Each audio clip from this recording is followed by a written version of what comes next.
NHL Best Bets Wednesday, April the 15th. Welcome in, guys. A couple days away from playoff hockey, and we're here to try and find you guys at least a few winners on the Wednesday board. Look, playoff matchups, they're pretty much decided. The playoff teams, they've been decided. Home ice advantage, well, that's pretty much decided as well for the most part. We're here to break it down. Myself, Andrew McInnis, Brian Leonard, both of us from WagerTalk.com. A few more days, then we'll have Carmine back on the saddle with us as well. He's locked and loaded, ready to go for playoffs as well. And I'll tell you what, we got a play of the day today from him. I will not forget to mention it today, but we did get that tweeted out for him, so that was A-okay. Happy to have a 5% winner yesterday on Utah over 3.5. You know, back-to-back road efforts out of them with one goal. And yesterday needed a big third period. They were up 2-1 going into the third. Man, oh man, that game ended up getting interesting. A ton of goals there in the third period. Did go 1-1 though on the day as that team right there, Montreal Canadiens. I don't usually like taking them, Brian, and they screwed me a bit. But you know what? It was quite the night last night in the NHL. How are you doing, Brian? I'm doing very well. You mentioned Carmine. He said something over about an all-inclusive package he's got going today, so we want to make sure we mention that. I don't know anything about it, but he did send that through, so we're looking at that. But yeah, congratulations on the 5%. Really excited about the playoffs coming around. Started the NBA playoffs yesterday with a nice winner. Talked about how easy it is to win in the playoffs. So if you haven't joined us yet, make sure to do that right now because we got a lot of nice profit coming aboard. Absolutely. What did you have last night? Total or side? I used Portland, an underdog that won the game outright. So it was a little sketchy coming down to the end there, but they got the victory, and we will take that. And hopefully we can start building on that. I'll tell you, Brian. I liked unders yesterday. First half unders specifically. And that went pretty well, but man, oh man, like I get that it can't happen like this all the time, but man, I just wish we got that effort every single game out of these guys. Like it's a real shame to see what the product has the capability to be if these guys cared even close to that much all year long. Because we know it's a good product when they actually try. I agree. I definitely agree. And I enjoy playoff basketball. I just don't enjoy regular season. It's just frustrating to me. And I know, they got to play a lot of games. I understand the whole thing. And, once you make the playoffs, that's all that matters. But yeah, the playoff basketball is much more exciting to watch. It's a lot of people like the scoring and they like, the slam dunks and the 3-pointers. I like defense. I'm just an old school kind of guy. And the team that plays the best defense is the team that, can really make a difference in the playoffs because you don't see that during the regular season. So, that's how we can make some money in the playoffs. And hey, so far, so good. I'll tell you, my girlfriend probably thought someone died when she went to bed and I was out in the living room because when LaMelo Ball turned the ball over and then, almost cost his team the season and then ended up hitting the game-winning bucket, I was going crazy. And she doesn't really hear me watching basketball much because, like I said to you, the regular season is just so much worse than the postseason. Regardless of NBA talk, let's get back to NHL. So I got a handful of games picked out for us today. We are going to talk today about the Rangers, Lightning, Leafs, Senators, and Sharks, Blackhawks. There's a couple other games we can mention as well. I guess I kind of picked games with close odds here, Brian. Mm-hmm. Is kind of what I was thinking. But we can obviously look at the other ones as well because there are some, other playoff teams that are in action today. I want to pull up this tweet that I have here from Todd Furnham. I'm going to surprise you with this one before we get the show started because this is very important to mention here. And Todd says numbers matter. The Isles -110 close as -185 favorites. Jackets -124 close as -148. The Habs 130 to 285. Ducks +100 to 170. Mammoth, they get the job done, close 215. And the Blues from pick to -200. He says, don't chase the steam. Betting sports is never that easy, unfortunately. Brian, it's so true. I feel like this happens as well in spring training, NHL exhibition, NFL exhibition, when people are making picks solely on lineup information. And I'll tell you what, you look at some of these teams right now that are performing well with guys missing. And yesterday, my Canadians, a complete dud out of them, even though they rested a few players. Philadelphia had half a minor league lineup, and they looked like a much better team. So you're a numbers guy. I'm sure you have some thoughts on this. I sure do. Todd's a great follow. We've talked about this. I was down on the strip at some get-together, and I was talking to Todd about something similar to this. And in fact, we went out yesterday. Ralph Michaels is in town. A few of us got together. And we all talked about when basically, Teddy Savansky was there. He's an NBA expert. He does a terrific job. He was talking about that a lot of people look at certain players aren't going to play and they look to fade that team or whatever. But all these guys are professionals. They've all been there before. And if a big guy is not going to play, the line moves, that the team that's facing them sees that. And so they have like a little bit of a letdown. And the players on that team want the ability to show what they can do, so they get more chances to play. So even Teddy says, he goes, you can make a killing just fading these line moves all season long. And right now we're at the end of the hockey season. A lot of teams, Colorado the other day, 2 games in a row, they rested 7 other players. They won both those games. Another team, Minnesota, I think, rested 9 players. They won that game. So just because the high-profile guys are not playing does not mean they're going to you'll know ahead of time what's going to happen. The difference between most of the best guys on the team and the last guys on the team is a lot closer than what you find in like college basketball, for example. College basketball usually have 1 or 2 stars, and you got a couple guys that I'm sure you're a very good basketball player. You got the height and everything. But the rest of them are much closer to what you are as opposed to the superstars. So this is just a great.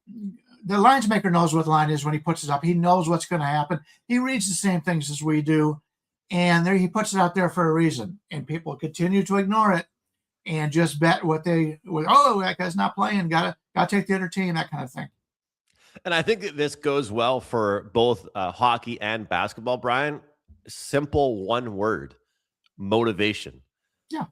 Those players that are resting, they're getting their rest. But yesterday, there's multiple players I could list that were on other teams, that ended up being a team that was like, okay, we're going to get the job done still. We're going to still battle and we're still going to win.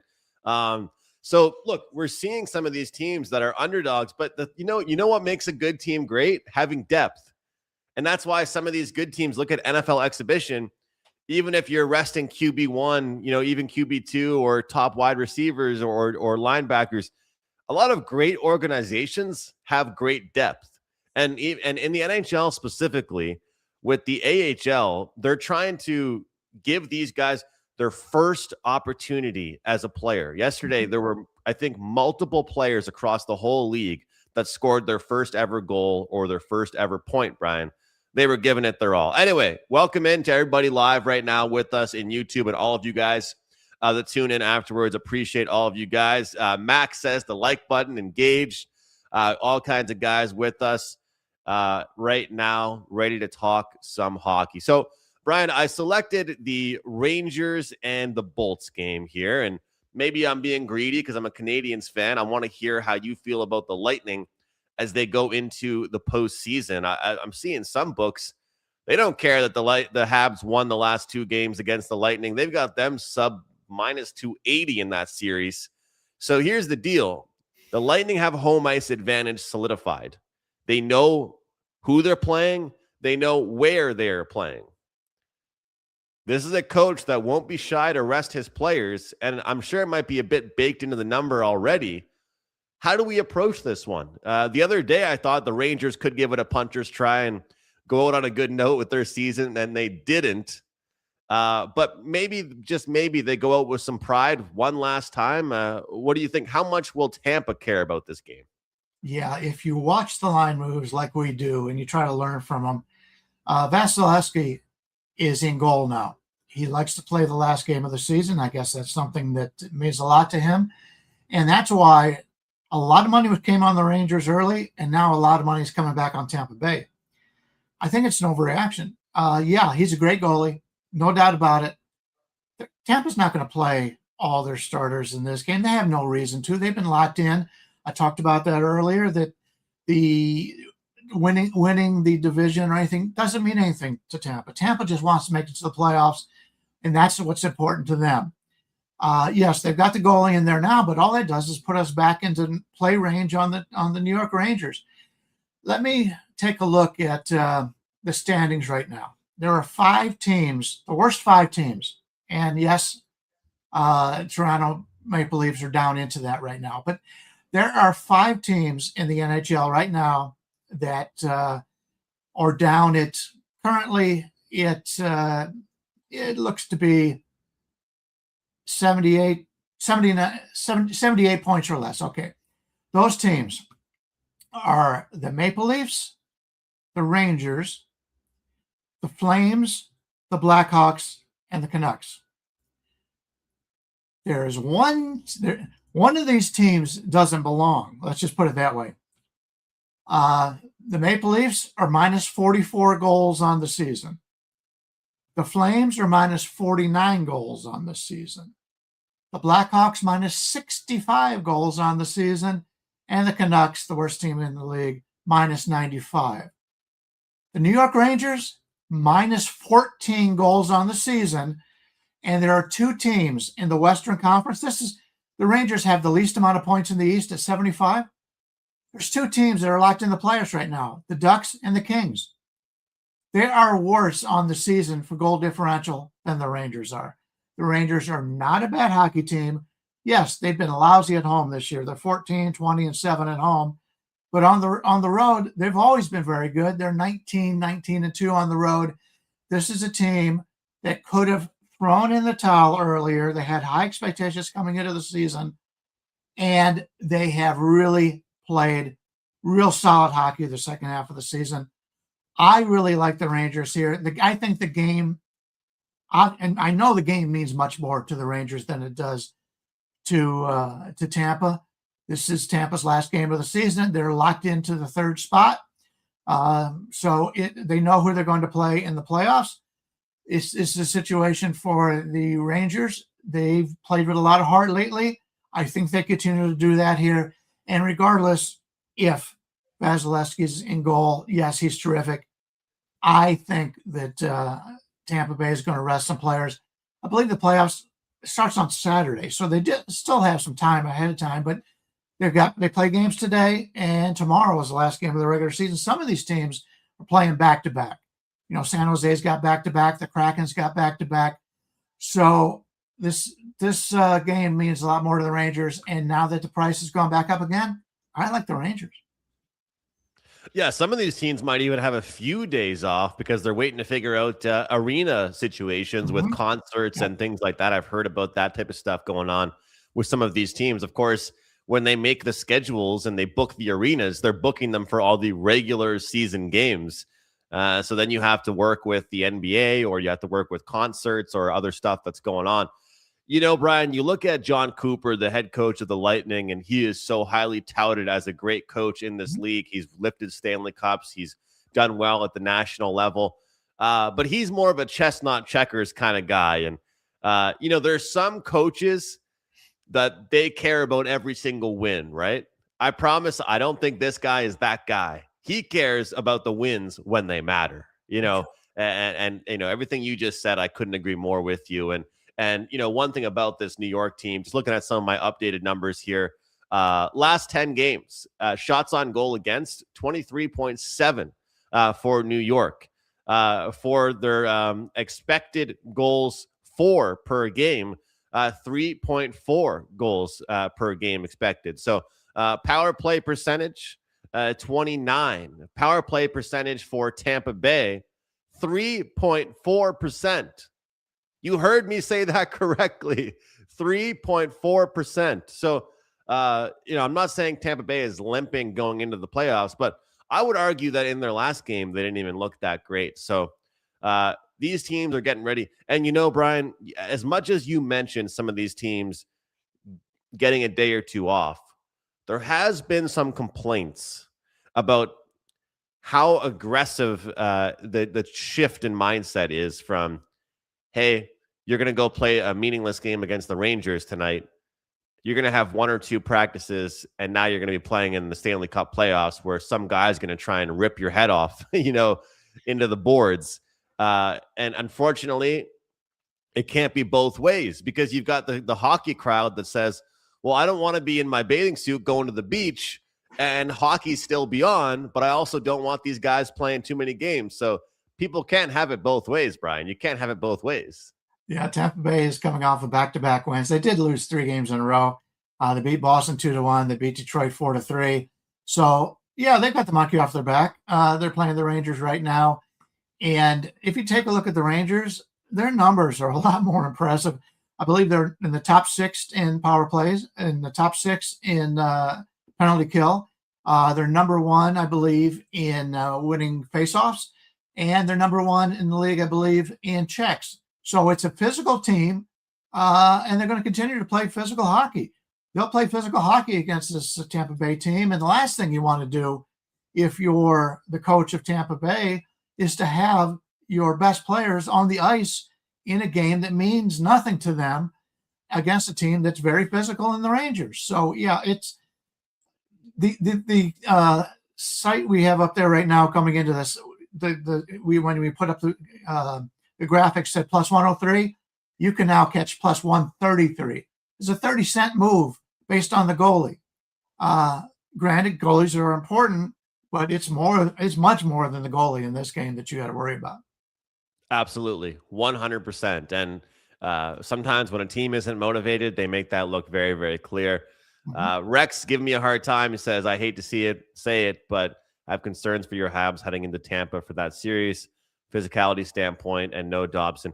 Yeah, I mean, it's pretty tough because you pick up Dobson. Dobson's probably one of the biggest signings the Montreal Canadiens have made in my adult life, Brian, and now I don't even get to see him in the playoffs. I don't care about the regular season, man. I need to see you in the playoffs, and then he gets injured blocking it. And it's always hard to be upset with a player getting injured for blocking a shot, because that means they were being a great teammate. They were sacrificing their body. So it's hard to be upset about that. But guys, once again, big play last night in the NHL. Gets there with the Mammoth. Brian continues to roll here. We got that great deal.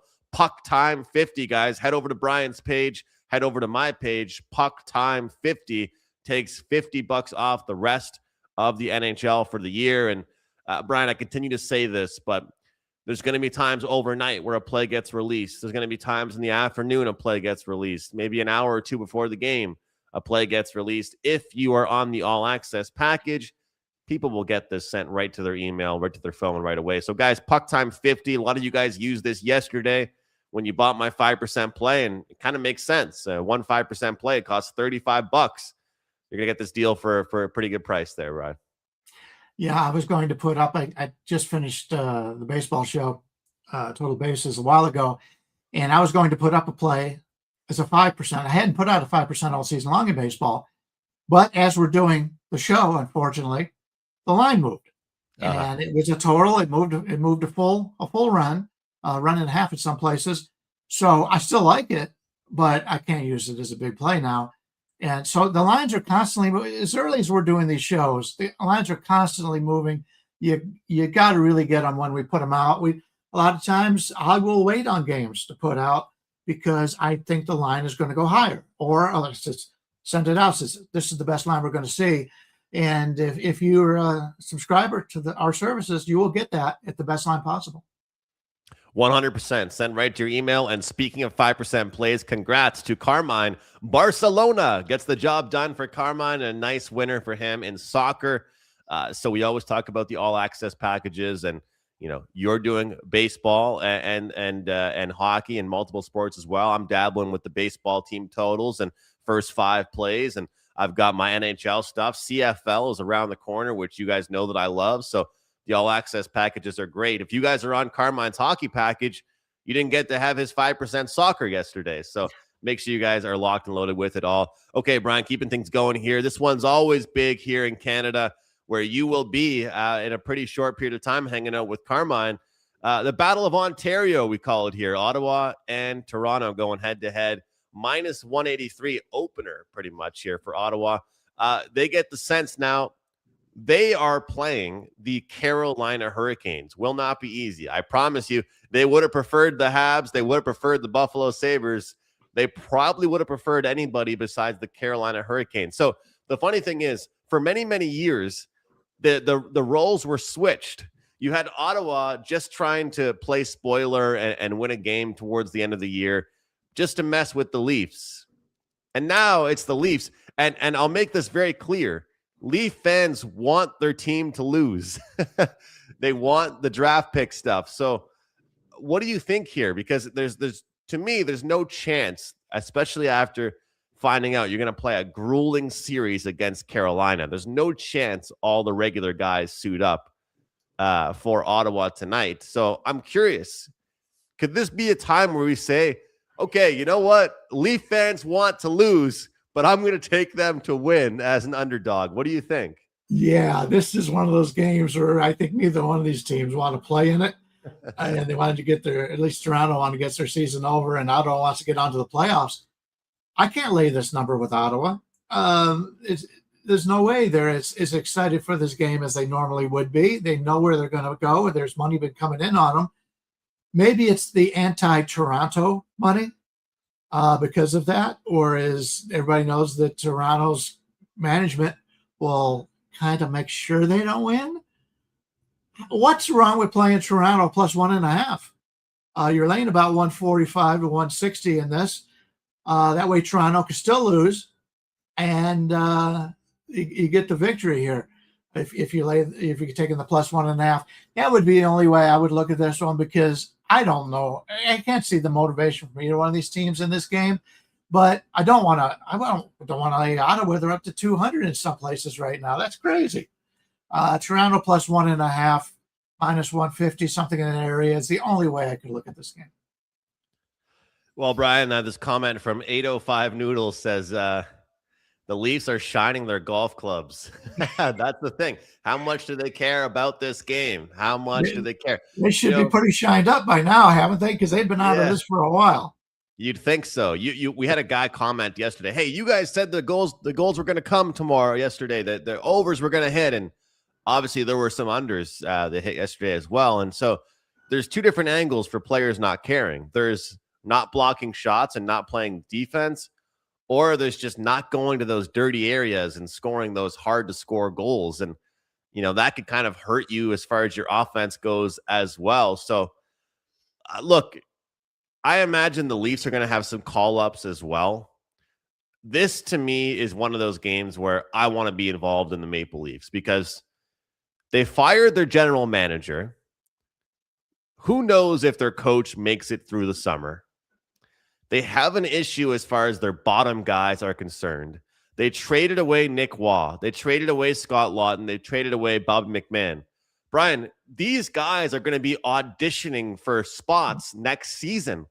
People don't want to hear it, but I really do believe this Maple Leafs team could be a pick tonight. Am I telling you guys that I'm going to put my money down? I'm not guaranteeing it, that's for sure. I definitely don't like this as much as I liked some plays yesterday. But, dog or pass for me on this one. Nice comment here. Thanks for watching. Happy to have you with a live show. Guys, if you don't catch the live show, we're here, of course, on the YouTube, and we're also on podcast platforms, but it's obviously much nicer to have you guys live. Let me touch on something before we go any further, since we're only going to talk about basically 3 games and a little others. But you talked about getting in front of shots and blocking shots. I live in Las Vegas. I'm out in the Summerlin area, and a lot of the guys, it's a pretty nice area out in Vegas. A lot of the players on the team live in Summerlin, so I'll see them out and about. A couple of years ago, Petrangelo was in a Borders books with his little girls, a lot of cute family. And he was wearing flip-flops, no socks, and his ankles were swelled up like this, one of his ankles. And he was on the IL, but that happens when you block shots. There was a couple of guys yesterday that blocked shots and may not play because of that in today's games. And it just tells you how much of a heart these guys have to stand in front of that puck. And yes, if it's the last game and the team's not going to the playoffs, the last thing these guys want to do, they've already got their vacations planned, is stand in front of that puck and get hurt. That's why we talk about maybe more goals in these games at the end of the season, because they just want to get out of there healthy. And so if you're going to play totals, I just don't see many defensive guys, especially if you're on teams that are going to the playoffs. You don't want that right now. And the guys going on vacation, you don't want that. So it's going to be hard for me to bet any unders these last 2 days of the season. Yeah, it's just tough because, when these guys get space out there, they score goals. Yeah. When they get space, when they've got guys not blocking shots, it's a little bit different. So Titan CT says hockey players are a different breed. That's for sure. No wonder they love drinking beer so much, Brian. They're getting pucks. Yeah, who doesn't?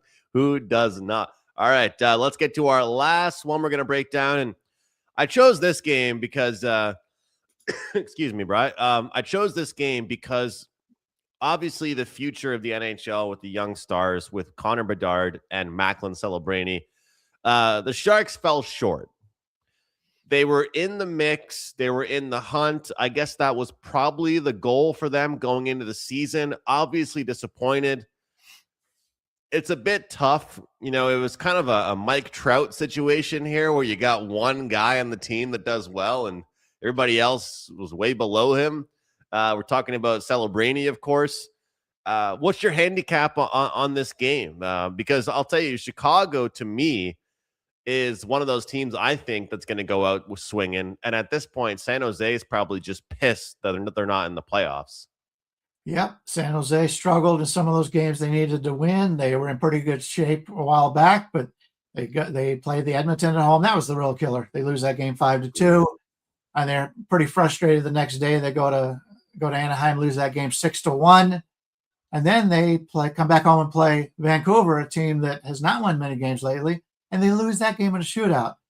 Now, to their credit, they went on the road and beat Nashville 3-2 last time out. But I've been a big proponent of the Sharks all season long. I made a lot of good money betting on the Sharks. I don't want the Sharks in this game. They're going to finish the season back-to-back on the road. Chicago and Winnipeg, two other teams that are out of the playoffs. Chicago's been out for a long time. Winnipeg, another team a little bit disappointed. They're coming up a little bit short here. But I don't want San Jose here. Chicago's played really well over the years against San Jose. Now, I know San Jose is a lot better now than they've been in the past, but I believe they won 6 out of the last 9 meetings. And you're finding a team in Chicago that lost so they got immediate revenge from like 9 days ago. They went into San Jose, gave them a good game, but they lost that game 3-2. Then at home, they get blown out by Carolina 7-2. They lose at home to St. Louis 5-3. And then they get blown out by Buffalo 5-1. Well, Carolina is a team going to the playoffs playing really good hockey. St. Louis is a team that's played much better hockey in the second half of the season, put them back in playoff contention. And Buffalo could be the best team in hockey, the best regular season team in hockey other than Colorado. And now it's their last game of the season. They've already lost 4 straight games in embarrassing fashion, and they're getting to play San Jose at home. Every team has their last game at home where it's like the customer appreciation thing or whatever, giveaways, the whole bit. I don't know why they're not favored in this game. I think Chicago is a nice bet in this contest, and I usually don't play a lot of games near the end of the season, but some of these lines, at least in my opinion, are just wrong. Yeah, and I think this is an example of one of those ones that might be just different by the time 3 o'clock, 4 o'clock hits. Get some time to look at things. But saw a guy mentioning Frundell, young guy for Chicago that made his way up here from Europe. He's a guy that's going to be really good. And I think that when you talk about auditioning for the future, there's more guys on Chicago that have to prove it than San Jose that have to prove it. I agree. You are caring about next year. And I saw a graphic and it kind of made me sad. It was like, it was talking about like how every player has their guy, right? Like, Caulfield has Suzuki. You've got McDavid has Draisaitl. Will Smith and Celebrini have each other, and so on and so forth. Who does Connor Bedard have? Doesn't have his buddy yet, and the reason being is that they drafted 2 years ago a defenseman with their top 4 pick, I believe it was. As a Canadiens fan, I was happy because the forward that went next went to the Habs. But they need to get him a good offensive player. Hopefully this Frundell player is that guy, but there's no Pippen and Jordan here because there's no Pippen on the team. He's all by himself, Brian. He is all by himself, and that's one of the good things for Chicago is, yeah, they haven't been good, but he continued to draft high up because of not having great records. Yeah, there's a lot of guys that you go back and look at the superstar players that have had somebody else there. He has not. Right now, Connor Bedard, at least from my memory, he was one of the most highly touted players I've seen coming into the league. Now he's an afterthought in many people's minds just because he doesn't have that ability to have more than one good player on the team. Once he gets a couple of those guys in there, he's going to break out like something awful, and you're going to be able to bet the over in goals, the over in points, while a lot of people will be sleeping on it because they've given up on him by that point. You see that in baseball all the time. A guy's finally healthy. They get a chance to play again with some other guys on the team, and then he has a big breakout. So yeah, it happens all the time. Absolutely. And you know what? Not everybody's a star in their first year or two, right? Takes some time. And teams aren't really drafting a player for their first 2 years in the hockey, 3 years in hockey. They're drafting them for the future, right? Is what that is. But with that said, I will say Celebrini with 100 points and the next closest guy with like 58 or something. So he did a pretty good job of carrying that team all on his own. Before I forget, Brian, I did forget yesterday, so let's bring it up here today. Carmine did send this in here. His play of the day, of course, the Chicago Blackhawks San Jose game over 6.5. He's looking for pucks in the net tonight for his play of the day. That's Carmine building that bankroll for us. And Carmine has a play on every single game on the board. So, hey, he says, I'm not taking it lightly. This is a sharp time for me. Carmine's got some edges today. He likes these games. 4% plays, 2% plays. Check them out. I'll get the exact rundown here. 2 3%, excuse me, and 4 2%. So, guys, lock and load with Carmine today. So he's got a great package up and available. This is his free play. And I'll tell you what, right now, Brian, I think I'm passing for today. I don't think I'm going to have anything in the NHL. It'll be just baseball on the diamond for me. Look forward to watching some baseball actually this afternoon as well. But what do you have going today for customers? Yeah, I actually like the card. I'm much like Carmine in this one. I'm going to have 3 plays up in hockey, and I'm going to have 3 plays up in baseball, with possibly more going today.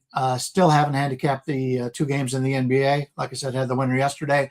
Likely passing, but hey, this early in the morning, you don't know where the line's going to go. So they may fall into our parameters on the game. So it's hard to tell you what we're going to have all day, but I'm going to have at least 6 plays up on today's card. And by the way, Carmine putting that up all season long. At one point, he wanted to start drawing back on that money, and I said, "No, man." I said, "You want it at the end of the year. You want people. If you started with 5,000, you want people to know how well you've done all year." And so he changed his mind, and look at all the success he's had. And I know a lot of people out there just can't wait to get that play every day because he has had such great success on there. And I know he wanted me to talk about his package, but I don't talk about other men's package. I don't care if he's laying on the beach down in some tropical environment or he's up freezing his ass off in Canada. I'm not talking about people's package. Leave that to Buster. That's for sure. Leave that to somebody else. Before we get out of here, Brian, some people did want us to mention the Vegas Golden Knights and their situation. And of course, obviously, I did not select that as one of our games for today. Mm-hmm. Maybe I should have done so. The main reason was being because the matchup seems like such a lopsided matchup. So you can understand why I did so. But at one point, we had Anaheim, leaders in the Pacific. Then we had Edmonton, and now Vegas. They've gotten it done against the easier teams and the harder teams. Just in about 30 seconds to a minute, your thoughts right now on the division. Yeah, it's I believe it's their last game of the season. And Anaheim plays tomorrow, I believe. But Vegas wants to win this game. They need to get 1 point. They need to go to overtime. They're playing Seattle, a team that they blew a game with the other day. They were up in Seattle, thought they had the game. Seattle comes back and beats them. So there's a quick revenge here for Vegas. If it goes to overtime, they're fine with that because they get the point that they need. I don't want Vegas in overtime because we've seen that all season long. So maybe we play. I don't want to lay this $2.80 to $3 on Vegas, but maybe play them to get a point in the game, something to that effect. Maybe play the overtime, and we've talked about that in the past. That maybe sometimes there's good spots for an overtime. This may be a good spot for overtime because if Vegas is tied late in the game, how excited are they going to be to get down there and try to get a 3-on-1? Where if they don't get it, the other team comes back and beats them, and they don't get that point. So take a look at the overtime numbers.